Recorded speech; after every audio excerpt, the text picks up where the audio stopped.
Assalamualaikum warahmatullahi wabarakatuh. Perkenalkan, nama saya Juwita Yanti dengan NPM 1921020353. Saya mahasiswa Universitas UIN Raden Intan Lampung dari Fakultas Syariah Prodi Hukum Tata Negara. Saya di sini mewakili kelompok kami, yaitu kelompok 4, untuk mempresentasikan hasil kerja kami guna memenuhi mata kuliah Kapita Selekta Hukum Tata Negara dengan dosen pengampu Rudi Santoso SHI MHI MH. Bab 1, pendahuluan. Latar belakang.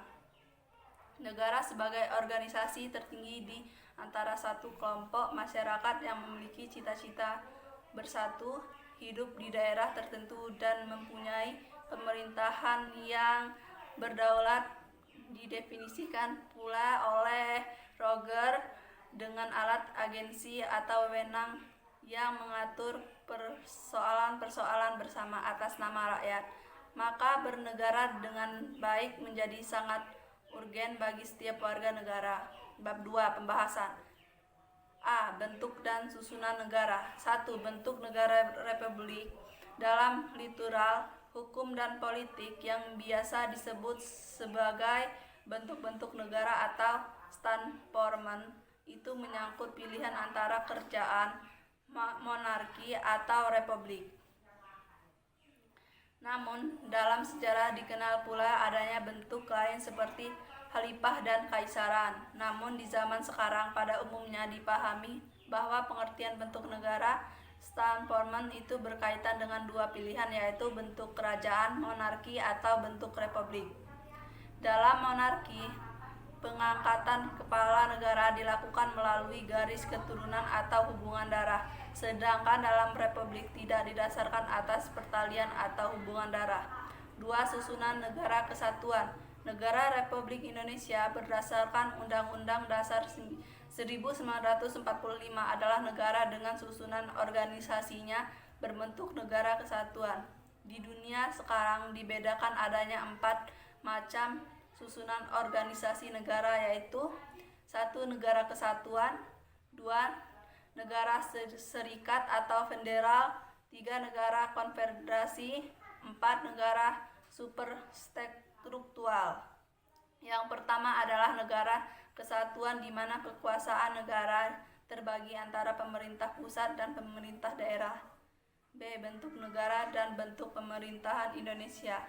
Bentuk negara Indonesia adalah negara kesatuan yang berbentuk republik atau lebih dikenal dengan Negara Kesatuan Republik Indonesia atau NKRI. Dalam perumusan Undang-Undang Dasar 1945 Pasal 1 Ayat 1 yang menyebutkan bahwa negara Indonesia ialah negara kesatuan yang berbentuk republik. Dari kalimat ini tergambar bahwa the founding father Indonesia sangat menekankan pentingnya konsepsi negara kesatuan sebagai definisi hakiki negara Indonesia. Hakikat negara Indonesia, bentuk dari negara kesatuan Indonesia, itu ialah republik. Bentuk negara berarti bentuk organ atau organisasi negara itu sebagai keseluruhan. Jika yang dibahas bukan bentuk organnya, melainkan bentuk penyelenggaraannya, pemerintah, atau bentuk penyelenggaraannya, kekuasaan, maka istilah yang lebih tepat dipakai adalah istilah bentuk pemerintahan. C. Sistem pemerintahan. Istilah sistem pemerintahan berasal dari gabungan dua kata, yaitu sistem dan pemerintah. Kata sistem merupakan terjemahan dari kata sistem bahasa Inggrisnya, yang berarti susunan, tataan, jaringan, atau cara. Sedangkan pemerintah berasal dari kata pemerintahan dan yang berasal dari kalimat perintah. Maka dalam arti yang luas, pemerintah adalah perbuatan pemerintah yang dilakukan oleh badan-badan legislatif, eksekutif, dan yudikatif di suatu negara dalam rangka mencapai tujuan penyelenggaraan negara. Dalam sistem pemerintah presidensi juga terdapat beberapa prinsip pokok yang bersifat universal, yaitu 1.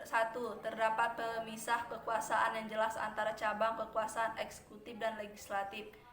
2. Presiden merupakan eksekutif tunggal. 3. Kepala pemerintah adalah sekaligus kepala negara atau sebaliknya. 4. Presiden mengangkat menteri untuk membantu di bawah tanggungan jawabnya. 5. Anggota parlemen tidak dapat menjabat sebagai eksekutif dan sebaliknya. 6. Presiden tidak dapat membubarkan atau memaksa parlemen. 7. Berlaku sistem supremasi konstitusi. Pemerintahan eksekutif bertanggung jawab atas konstitusi. 8. Eksekutif bertanggung jawab langsung kepada rakyat yang berdaulat.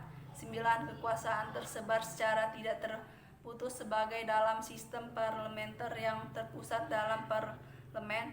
Sementara itu, dalam sistem campuran, unsur-unsur keduanya itu tercampur di mana ciri-ciri kedua sistem tersebut di atas sama-sama dianut. Oleh karena itu, sistem presidensial dan sistem pemerintahan parlementer tersebut pada pokoknya dibedakan atas dasar: 1. Ada tidaknya perbedaan antara rileks eksekutif dan normal eksekutif dalam penyelenggaraan pemerintah negara. 2. Adanya tidaknya hubungan pertanggungjawaban antara cabang eksekutif dan cabang legislatif. Sekian presentasi video yang dapat saya sampaikan.